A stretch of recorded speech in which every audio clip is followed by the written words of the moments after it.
శాఖ మంత్రి నిర్మలా సీతారామన్ 2026-27 ఆర్థిక సంవత్సరానికి సంబంధించి బడ్జెట్ ను లోక్సభలో ప్రవేశపెడుతున్నారు. అలాగే ఉదయం 11 గంటలకు ఆమె తన బడ్జెట్ ప్రసంగాన్ని ప్రారంభించారు.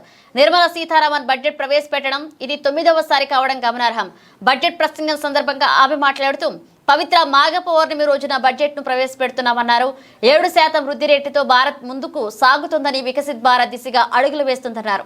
అంతర్జాతీయ మార్కెట్ తో పోటీ పడుతూ ముందుకు సాగుతున్నామన్నారు. ప్రజలు ఈ ప్రభుత్వానికి బాసటగా నిలుస్తున్నందుకు వారికి నిర్మలా సీతారామన్ ధన్యవాదాలు చెప్పారు. ప్రజల ఆశలను చేరుకోవడమే తమ లక్ష్యమన్నారు. భారత ఆర్థిక ప్రయాణం స్థిరంగా సాగుతుందన్నారు.